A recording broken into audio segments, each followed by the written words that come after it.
Nicole, pois é. O João Pedro também, nós trocamos ideia esses dias, né, João Pedro? Desespero da apresentação de trabalho. Deixa eu ver aqui mais. Maria Clara que não dá ideia para mim. Maria Clara Tibu. Moçada, é o seguinte, a gente vai seguir aquela ordem do trabalho que nós estávamos fazendo, tá? Que nós estávamos fazendo, que eu coloquei lá nas instruções. E aí a gente vai seguir aquela ordem lá, tá? E aí eu que preciso saber, vou compartilhar a tela aqui rapidinho com vocês, para mostrar qual que é a ordem que eu estou falando. A ordem é essa aqui, ó, oitavo C.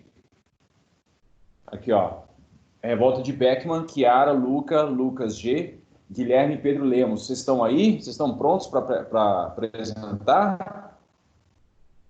Já estão aí na ponta do casco aí para apresentar? Tá, Chiara? Não vai ser eu que vou apresentar, não, Edmar. Vai ser o Lemos. Deixa eu mandar uma mensagem aqui para ele. Peraí. Aí, Edmar. Ele tá aqui? Aí, o Pedro tá aqui, ó. E aí, Pedrão? Bom, cara? E aí?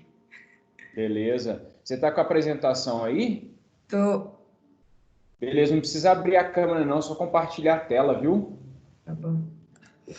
Tá. Antes de você compartilhar, Pedro, vou só falar uma coisa aqui rapidinho. Ô, moçada, é o seguinte, esse trabalho que eu dou para os meus alunos é um trabalho que é relativamente, não é muito difícil, mas dá um trabalho, né? Por isso chama trabalho também, né? Bem, e aí o que acontece? Quando a gente está em aula presencial, ele já dá bastante trabalho. Geralmente eu levo vocês para sala de informática, aí eu explico direitinho como é que tem que fazer, dou tempo para vocês pesquisarem, enfim. Então eu tenho um acompanhamento mais sistemático para vocês realizarem esse trabalho, indico fontes, enfim. É muito mais fácil fazer presencial do que por via remota. Então vocês foram lançados num desafio muito grande. Tanto é que o pessoal bombardeou aqui de mensagem, eu tinha que responder mensagem até de madrugada. Bem, e o que acontece? O mais importante nesse trabalho, obviamente, é que você tem que apresentar uma coisa de qualidade para ter uma nota boa. A nota desse trabalho vai ser mensurada em porcentagem. Então, eu vou dar porcentagem, vou fazer os comentários e entregar para vocês. Aliás, eu já combinei com o oitavo A e o oitavo B. Vocês vão mandar para mim a apresentação, vocês vão mandar para mim também o roteiro. Aqui no Teams, já tem uma tarefa para isso, vocês vão mandar essas duas coisas, tem até sexta-feira para me mandar. E aí, o que eu vou fazer? Eu vou corrigir, fazer uma correção inicial, e aí depois eu vou retornar para vocês com alguns comentários para dar um tempo para vocês corrigir alguma coisa, enfim. Porque o objetivo não é a nota do trabalho, o objetivo é a aprendizagem. Portanto, por exemplo, eu tentei com esse trabalho mobilizar o maior número de pessoas. Teve gente que se mobilizou, que conseguiu fazer e tal, mas teve gente que não fez nada. Eu sei muito bem, teve gente que se apoiou no colega para fazer o trabalho, tem gente que nem encostou no trabalho, fingiu, pagou de louco e nem fingiu que não era com ele. Então é o seguinte, aquelas pessoas que aproveitaram, se empenharam, tiveram um aprendizado. Aquelas pessoas que encostaram. E eu nunca vou saber, a menos que vocês me digam, eu nunca vou saber quem se aproveitou do colega ou não, tá? Mas, porque a nota vai ser para o grupo, tá?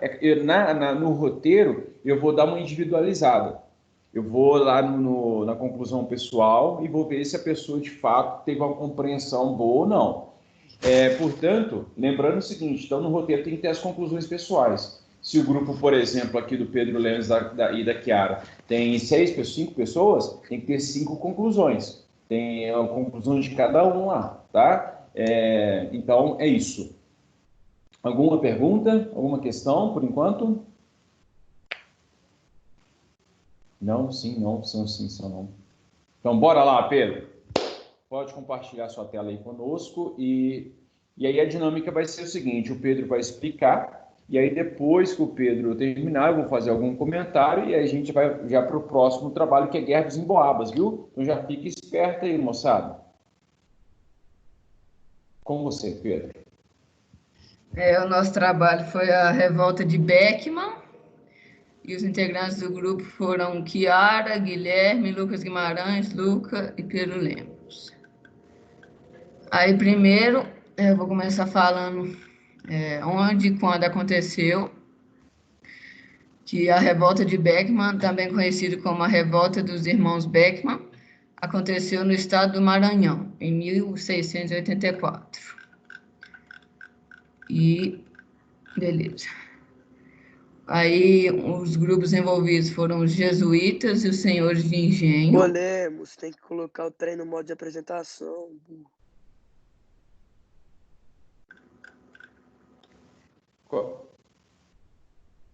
Ixi, eu acho que você vai. Não sei se Ô, tem Lemos, no você modo de tem que ir pro apresentação, não. PowerPoint, ô. Vocês não estão vendo minha tela, não? Não, mas isso não está no modo de apresentação, Lemos. Você É por tá, a causa gente que, está vendo tipo o assim, arquivo. os hiperlinks, essas coisas não vão funcionar no Google Slides, tem que ser no PowerPoint. Exatamente. Então você vai ter que baixar, Lemos. O botão lá na direita, lá, velho. Olha. Aí, ó. Ó o botão de baixar. Não, do lado esquerdo, esquerdo, esquerdo. Aí. Isso.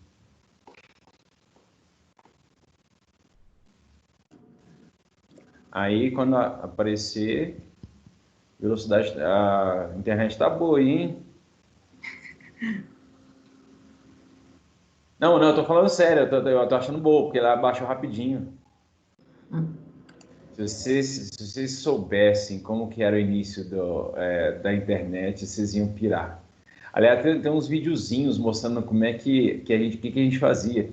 Para baixar uma música, a gente começava a baixar ali tipo 10 horas da noite e até 6 horas da manhã no outro dia para baixar uma música. E isso porque a gente tinha que pegar à noite, porque não tinha cobrança na conta telefônica. Era a internet discada, de telefone discado. Era uma coisa horrorosa, um barulho ensurdecedor. Abriu não, Lemos? Como é que coloca no modo de apresentação? Ué, mano, você tá com o e-mail aberto aí, ó. Você tem que ir lá, clicar lá embaixo lá. E aí, no arquivo que foi baixado. Cadê o arquivo que foi baixado? Vocês não estão vendo, não?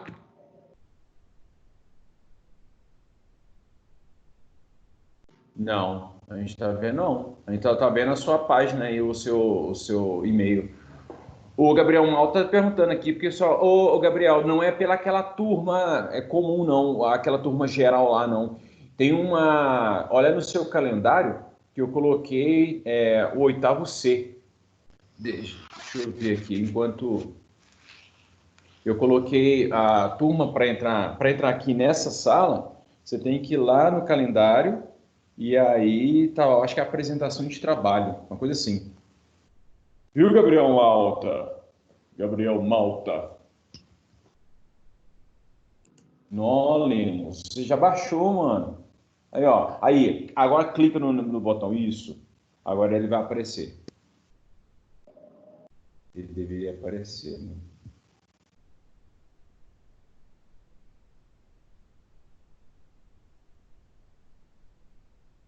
Já tem uns. Você já baixou, Lemos. Então. Você tem PowerPoint no seu computador? Seu computador é o quê? Mac? Não.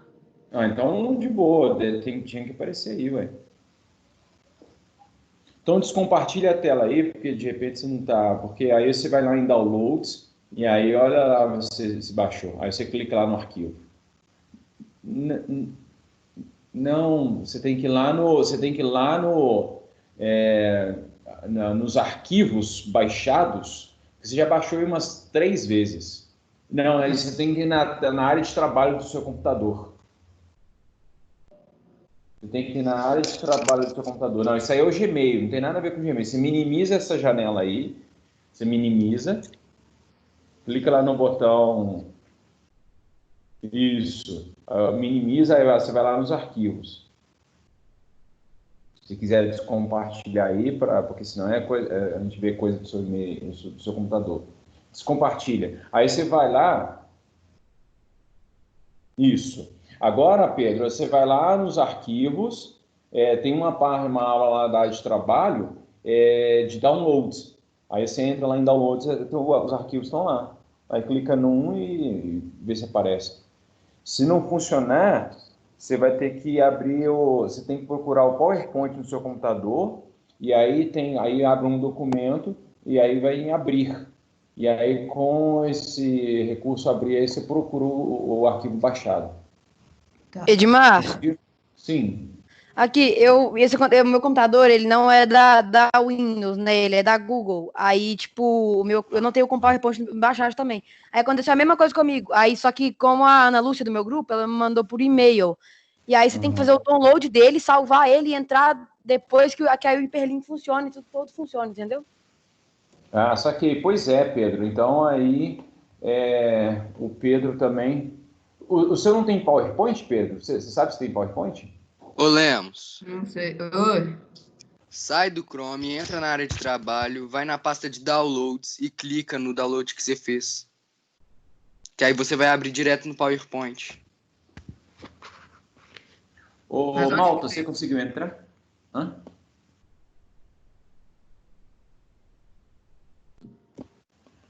Consegui entrar assim. Beleza. Me fala o que você está fazendo aí, Pedro. Tô tentando achar aqui. Na área de trabalho, você clica, quer ver?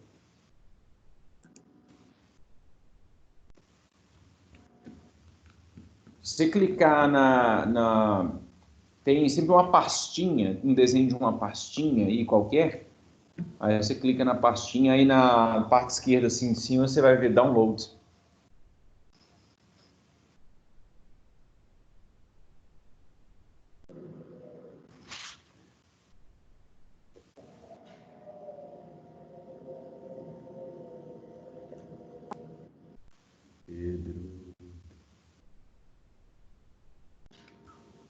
Enquanto o Pedro está procurando ali, é o seguinte, moçada, essa semana, nas postagens de hoje, eu só vou colocar os vídeos das apresentações, tá? Na quinta-feira, no plantão, eu vou recapitular aquilo que eu expliquei na sexta-feira passada sobre a vinda da corte portuguesa para o Brasil. Na sexta-feira, não tem postagem também, quer dizer, teria, né? Mas não vou ter, porque eu vou utilizar a aula para apresentação do oitavo E. E aí, no horário da live, eu vou explicar mais sobre as consequências da chegada da corte portuguesa no Brasil. Então, essa semana, basicamente, a gente vai ter, então, as apresentações e a minha live, tá? E aí... Lemos, não tem nada a ver com Gmail, mano. Você tem que entrar na área de trabalho, velho. Tem alguma coisa imprópria que a gente não pode ver na sua área de trabalho? Não. Não, então minimize essa janela aí, por favor. Pode minimizar, por favor. Fecha o Google, Lemos. Minimiza, minimiza. Isso, clica, clica. Vamos ver se tem coragem. Clica, clica, clica. Clica, Lemos. Clica, clica. Isso. Não clicou. Clica para minimizar a janela. Minimize a janela, por favor. Isso, isso. Clica, clica, clica. Clica, Lemos, por favor. Eu só nunca te pedi nada. Clica. Aí. Olha, Lemos, véi! clica, velho. Aqui. Meu Deus! Você tá Lemos. clicando, velho. Oh, meu Deus do céu. O que você fez? O Lemos tá Clica, apanhando mano. pro computador, velho. Mano do céu. Aqui. Não. Esquece Lemos isso, não é esquece pra isso. fazer o download, mano. Lemos, Lemos já fez o download umas 1000 vezes, véi. Lemos, fecha a janela. No X. Vamos ver se tem coragem. Vai lá no X. Lá no X, Marquei na no direita. X. Isso, aperta. No X. Ah. Isso. Ixi, cara, o que ele fez? Só que aí para de compartilhar a tela. Tá, agora vai numa pasta. Nos arquivos. Nota até suando.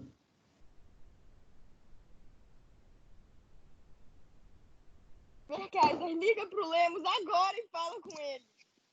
Ô, E gente. você? Ô, gente, a gente vai ter. Não vai poder esperar mais, não, viu? porque senão a gente vai demorar muito. Oi, Edmar, vai apresentando outro aí. Pois é, Bernardo, né? Sei não. Mas aqui, moçada, a gente vai ter que seguir a vida e depois a gente volta aqui na apresentação dos meninos. Agora a gente vai ter que ir para a Guerra dos Emboabas. Vocês estão aí, povo de Deus? Letícia, Bárbara, Alice, João Pedro, Henrique, vocês estão aí? Sim, Edmar. Sim. Quem vai apresentar? Assim, tem um problema que eu não consigo apresentar a minha tela. Aí a Alice vai apresentar a tela e a gente já tem uma ordem direitinho para a gente não confundir. Então ela vai apresentar e eu vou. Tudo bem? Perfeito. Sem problema. Problema não. Alice, olha só. Não, você clicou não no modo de apresentação, Alice. No modo de apresentação tem um botão aqui embaixo. Slides. Do começo, não? Não, tem embaixo aqui, ó, tem um negocinho ó, do começo, mas não está em modo de apresentação, não. Estava apresentando, eu acho que ele não está no modo de apresentação. Eu vou mudar a tela que está apresentando. Isso, aí, clica aí. Isso, é aí que vai. Acho que ela parou de apresentar. Ah, não, voltou.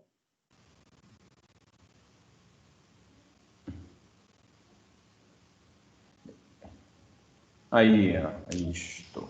Eu vou apresentar a Guerra dos Emboabas e o nosso trabalho é um museu virtual. Pode passar. Boa. Aí a gente vai clicar na bandeira de Minas Gerais, que foi o conflito que se deu no atual estado de Minas Gerais, de 1707 a 1709, por conta da disputa do ouro entre os bandeirantes paulistas e os emboabas. Pode passar. Agora a gente vai clicar na imagem da guerra, e essa imagem representa o conflito armado entre os bandeirantes paulistas e os emboabas. Essa guerra foi extremamente violenta e matou muitas pessoas. Um exemplo foi o combate desenvolvido no Capão da Traição, que foi conhecido pela morte de 300 paulistas, pela mão dos emboabas. Então foi um conflito que aconteceu em 1707 a 1709, no qual brigavam pelo direito de exploração das minas e de ouro, né, que eles encontraram. E pode passar. E agora a gente vai ver como que aconteceu. Aí vai clicar nas vestimentas e o porquê do termo emboaba. A utilização do termo emboaba era prejudicativamente dirigida aos estrangeiros, que tentaram controlar a região tardiamente. Na língua tupi, essa expressão era originalmente utilizada pelos indígenas para fazer menção a todo tipo de ave que tinha sua perna coberta de penas até os pés. Com o passar do tempo, os bandeirantes paulistas a reinterpretaram para se referir aos forasteiros, que, calçados de botas, alcançavam a região interiorana atrás dos metais preciosos. Ou seja, eles usavam, os portugueses usavam botas, e por isso eles faziam a menção dessa ave. Pode passar. E agora a gente clica na imagem do Borba Gato. E o Borba Gato foi um líder dos bandeirantes paulistas e eles estavam vendo quem que ia entrar nas minas para poder pegar o ouro. E pelo fato de terem sido os primeiros a descobrir, os paulistas queriam ter mais direitos e benefícios sobre o ouro que haviam encontrado, uma vez que estes estavam nas terras em que viviam. E Manuel Nunes Viana foi o português que chefiou o grupo dos emboabas, os quais defendiam a opinião da coroa portuguesa, que buscavam utilizar o valor do ouro para seu benefício. Pode passar. E agora a gente vai falar sobre o grupo, que os emboabas eram um grupo heterogêneo, composto de portugueses e imigrantes das demais partes do Brasil, rivais dos bandeirantes paulistas. E agora a gente vai clicar nessa imagem, preta e branca. E no final, sem forças para guerrear, os paulistas se retiraram da região. Mas no final, eles foram para o oeste, alguns foram para o oeste, onde mais tardiamente descobriram novas jazidas de ouro nos atuais estados do Mato Grosso e Goiás. E algumas das consequências da guerra foram regulamento da distribuição de larvas entre emboabas e paulistas, regulamentação da cobrança do quinto E também outras foram a tomada total dos estrangeiros sobre as minas encontradas, o que ocasionou o sentimento anti-português, marcado também por muitas revoltas populares posteriores.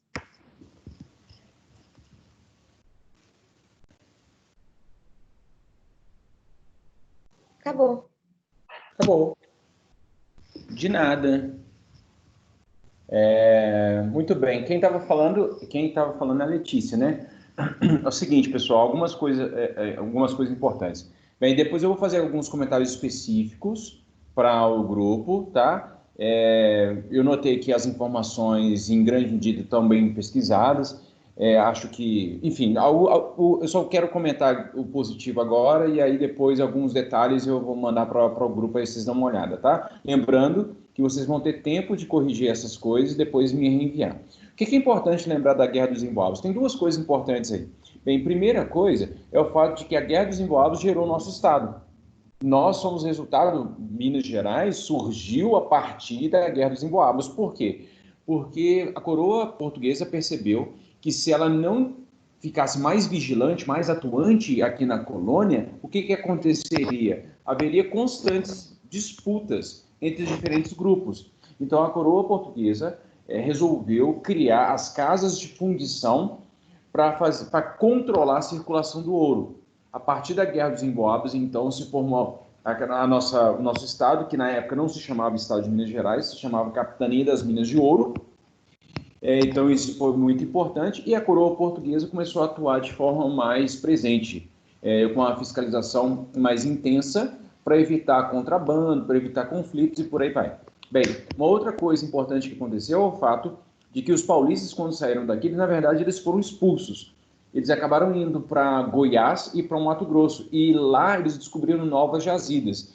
Com isso, eles aumentaram a área de exploração aurífera e também contribuiu para a expansão territorial. Atualmente, não sei se vocês estão acompanhando, mas está rolando uma discussão sobre se nós deveríamos ter estátuas, monumentos homenageando, por exemplo, os bandeirantes. Por que isso? Porque os bandeirantes, embora tenham contribuído bastante para a expansão territorial do Brasil, eles eram caras que não eram bem, assim, a gente chamaria de politicamente correto. Eles escravizavam indígenas, eram extremamente cruéis com as populações que eles encontravam, contribuíam para massacrar muita gente, enfim. Está tendo uma discussão. Por quê? Porque lá na Inglaterra, pegaram uma estátua lá de um escravocrata, de um traficante negreiro, traficante de escravo, e jogaram no Rio. E aí a galera aqui no Brasil também tem discutido sobre isso, sobre a memória dos bandeirantes. O que se tem que fazer com os monumentos dos bandeirantes? Enfim. De qualquer modo, a Guerra dos Emboabas foi muito importante para nós, porque ela ajudou na organização do nosso Estado, inicialmente, ou pelo menos os primórdios do nosso Estado, e também contribuiu, no final das contas, para a expansão territorial. Agora, os Emboabas venceram, mas eles levaram os ouros da vitória? Não. Por quê? Porque a coroa portuguesa, na verdade, depois da Guerra dos Emboabas, ela que falou, não, o direito de exploração do ouro é meu, e eu vou conceder àquele que me paga imposto. Então, os Emboabas, embora tenham vencido militarmente, não conseguiram ter a plena liberdade para explorar o ouro da forma como queriam, né? No final das contas, quem levou a maior sorte foi a coroa portuguesa. É claro que alguns Emboabas se enriqueceram, enfim, mas de uma forma geral, é a coroa portuguesa que se beneficiou bastante com a descoberta do ouro aqui. Muito bem. Alguma coisa mais que vocês gostariam de comentar sobre a Guerra dos Emboabas? Grupo. O Lemos conseguiu. Uhul! Uhul! O Lemos conseguiu, gente amiga. Muito bem. Então, se o Lemos conseguiu, então a gente já é para o Lemos. Meninos da Guerra dos Emboabas, beleza. Lembrando que até sexta-feira tem que me mandar a apresentação e tem que mandar também o roteiro da pesquisa. Beleza? Ô, Lemos, você está aí, meu filho? Edmar, tem que mandar as duas coisas pelo... Edmar?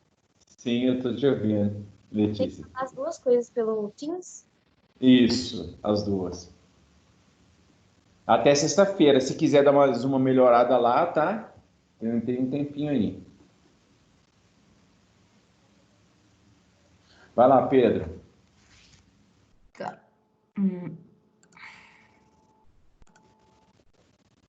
Pronto. Isso, Pedro. Aí o nosso trabalho é a revolta de Beckman. E os integrantes são Chiara, Guilherme, Lucas Guimarães, Luca e Pedro Lemos. Aí, beleza. Você clica aqui na bandeira e você vai em onde e quando. A revolta de Beckman, também conhecida como a revolta dos irmãos Beckman, aconteceu no estado do Maranhão em 1684. Aí, beleza. Aí, os grupos envolvidos foram os jesuítas e os senhores do engenho. Aí, você clica aqui e você vai entrar em quem são os jesuítas. Os jesuítas catequizaram os índios, que são os escravos. Os bandeirantes eram homens principalmente paulistas, que entre o século XVI e XVII atuaram na captura de escravos, fugitivos, aprisionamento de indígenas e outras tarefas relacionadas. E aqui você clica em senhores de engenho, e foi o grupo dominante na sociedade açucareira. Não, o grupo dominante na sociedade açucareira era chamado de senhores do engenho. Eram os donos das terras, das máquinas e até dos homens.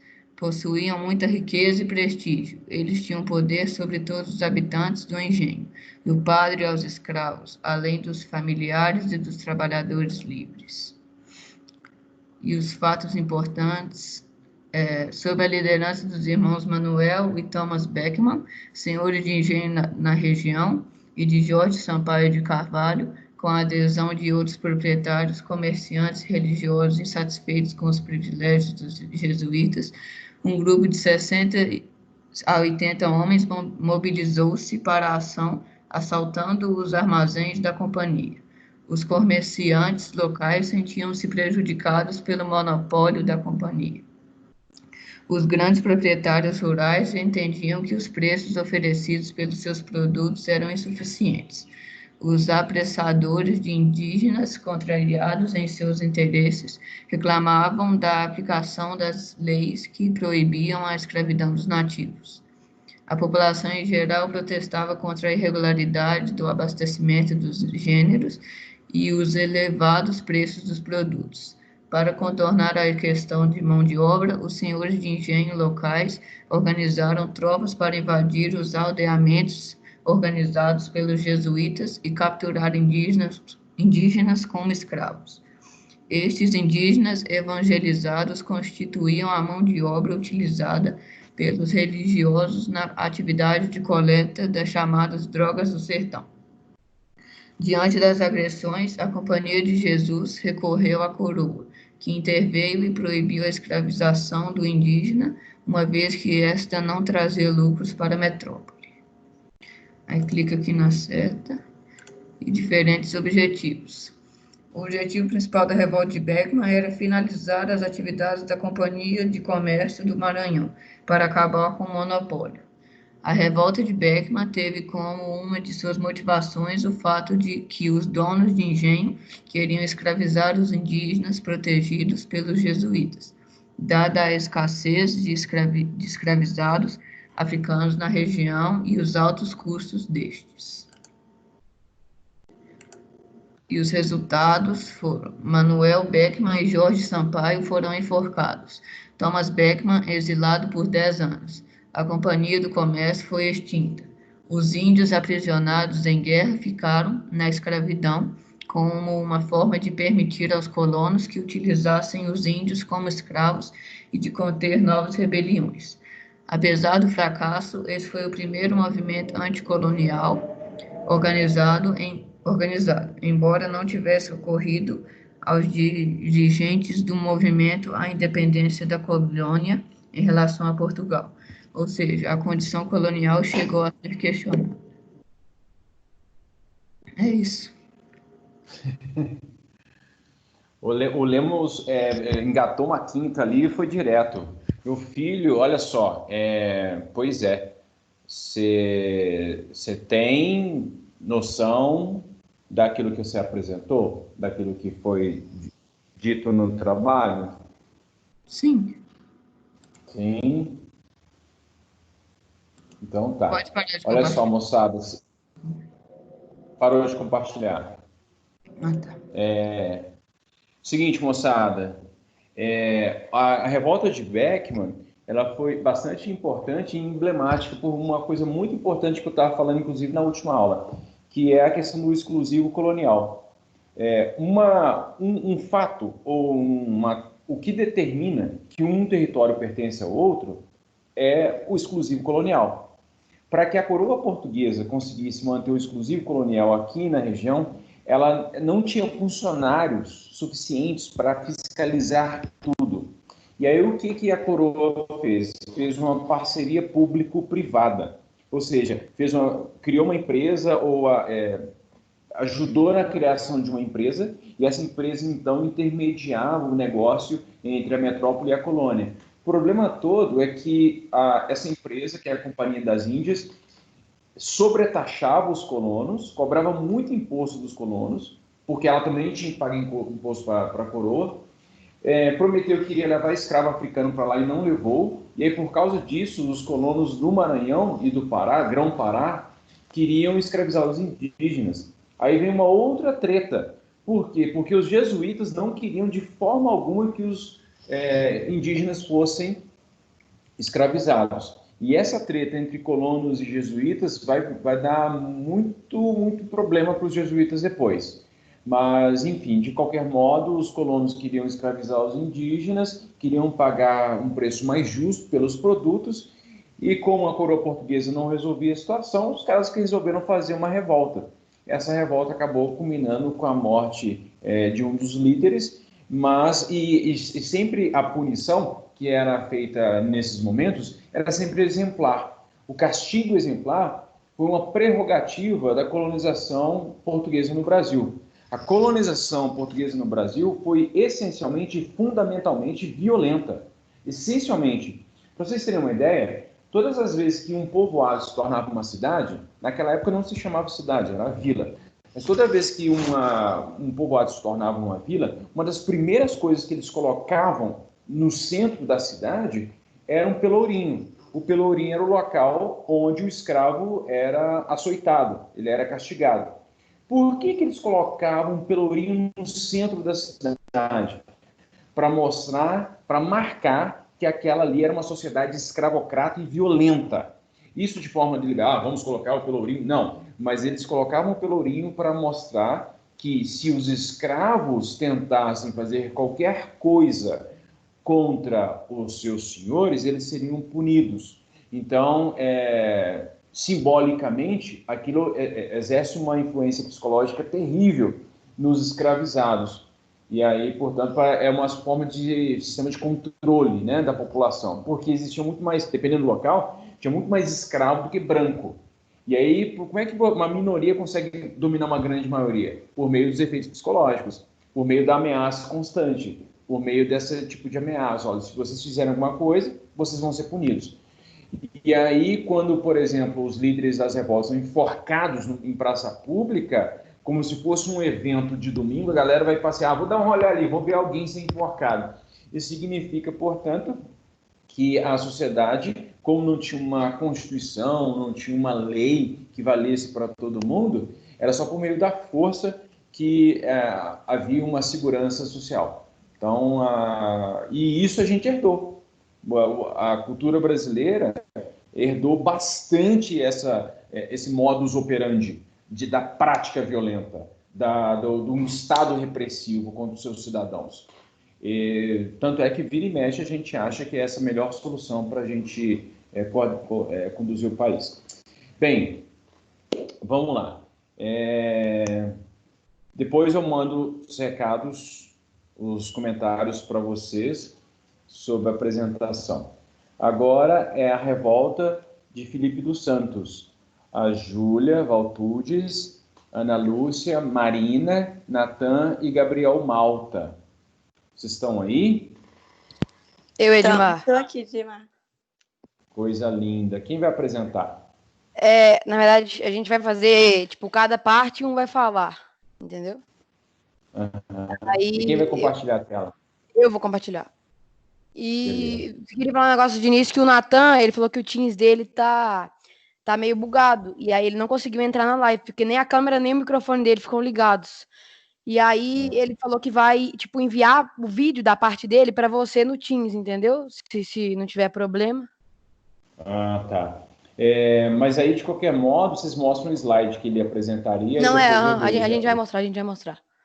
Beleza, Então, tranquilo. beleza, vou compartilhar aqui.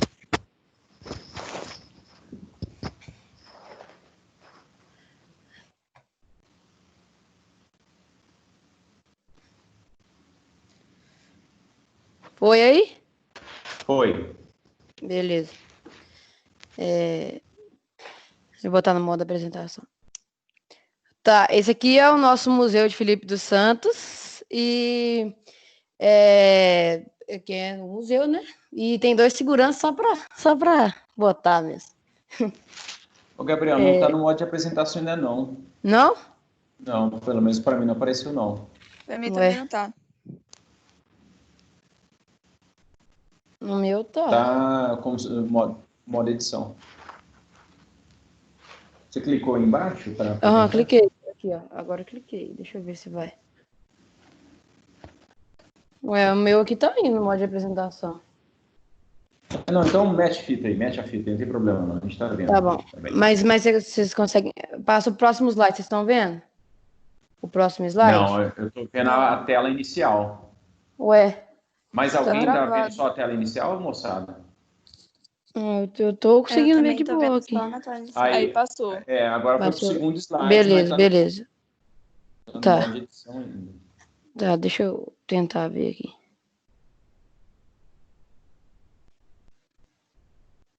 Tá, mas acho que vocês conseguem ver aqui, né? Sim. Beleza, então tá. Esse é o andar que a Ana Lúcia e a Marina vão explicar. Podem explicar, gente. Eu vou explicar os fatos mais importantes. Bom, no século XVIII, quando essa revolta aconteceu, estava tendo grande circulação de ouro em Minas Gerais, né, na região de Minas Gerais, em Vila Rica. E Portugal queria ter mais controle, uma fiscalização maior do ouro que estava circulando lá e que também estava sendo enviado para Portugal. Por isso eles implantaram casas de fundição e o sistema de monopólio. E além disso, nas casas de fundição, você levava o ouro para lá e eles fundiam o ouro em barras de ouro, carimbavam aquele ouro e você tinha que dar 1/5 do ouro que você encontrava para Portugal. E o benefício vinha só para Portugal e não para o Brasil. E as pessoas começaram a ficar muito descontentes com isso. Por isso, comandados por Filipe dos Santos, que conquistava as pessoas pelos seus discursos, comandou vários grupos de pessoas e começaram a revolta de Filipe dos Santos ou a revolta de Vila Rica. Tá. Agora a Marina vai falar os objetivos. Uhum. Edmar, mas vocês estão conseguindo ver, tipo, o hiperlink?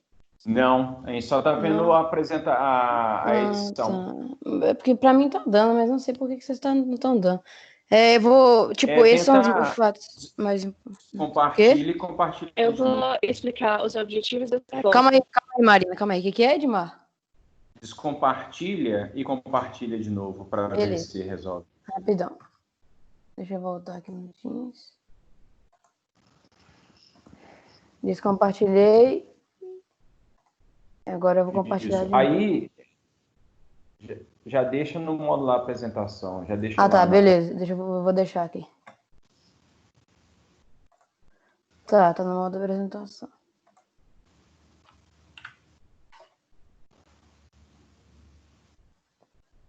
Só que você vai ter que sair também para ir lá no Teams, né? Entendi. Não, então, mas faz isso. Deixa eu ver se vai dar de novo aqui, então. Ó, tá compartilhando de novo. Deixa eu ver se...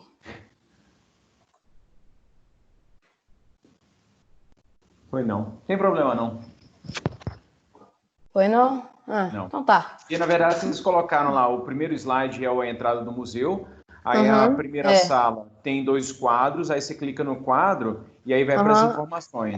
Aí então, que clica aqui, aí esse aqui No caso, são as você informações clica na importantes. caixa de texto, no retângulo embaixo do texto, não na imagem. Só. Aí daqui vai pra cá e tá. Agora é você, Marina.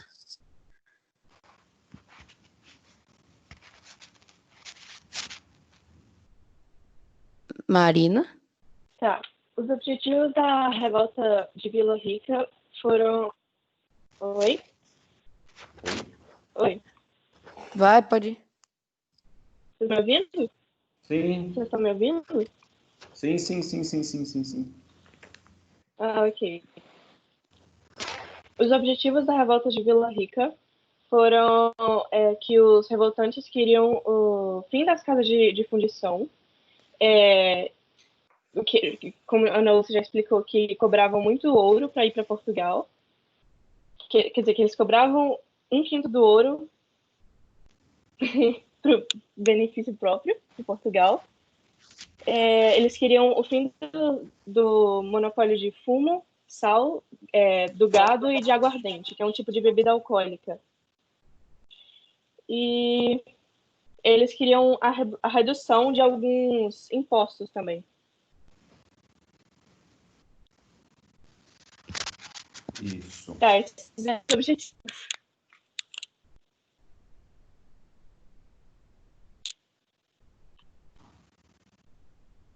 Bom, agora eu vou falar sobre os grupos sociais que participaram da revolta.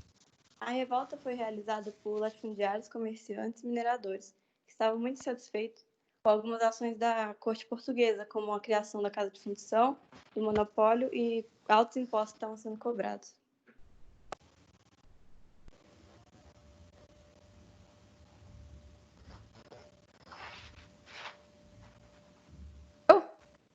Oi?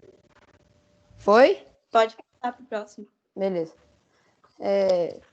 Agora eu vou falar onde e quando que aconteceu. A revolta de Filipe dos Santos foi uma revolta que ocorreu no século XVIII, mais especificamente no ano de 1720, e durante o período do ciclo do ouro, principalmente em Minas, mas no Brasil inteiro também. E também, aí, eu vou clicar aqui no... Calma aí. Essa é a época, né, que aconteceu em 1920. Tá aparecendo para vocês aí, época? Aí. Tá aparecendo a época. Tá. Aí ela aconteceu em 1920, mas principalmente em Minas Gerais, que era o lugar onde meio que concentrava os minérios, mas também estava acontecendo no Brasil inteiro, né, no período do ciclo do ouro.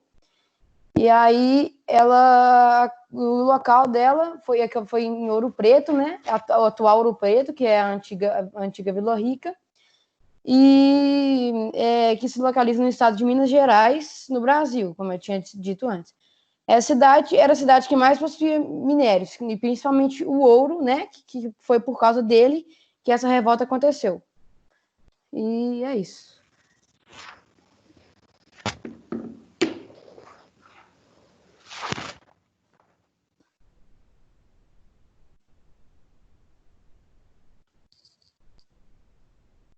Acabou ou não? Não, aí agora é o do Natan, que é esse aqui.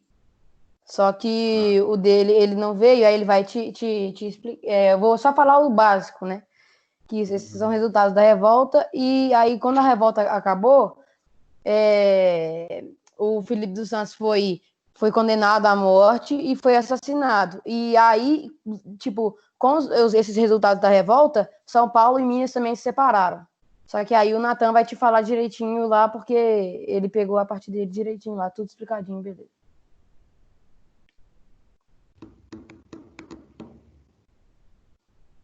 Então tá. Mais alguma coisa? Eu vou mandar para vocês então depois os comentários sobre Beleza. enfim, a apresentação.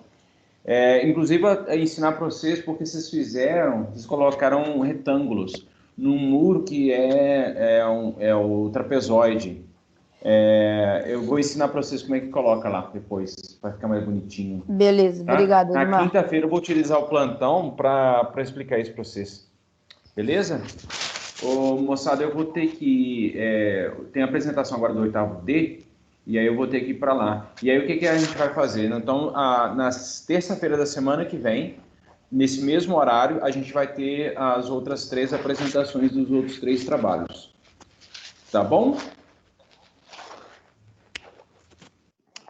Tá bom, moçada? Ok. Sim. Aqui. Então, se vocês não têm mais nada para fazer ou para falar, a gente vai encerrar a reunião agora, tá bom? A aula agora, né? Tá bom, gente? Tchau, gente. Pô, ficou mudo de uma hora para outra. Oi?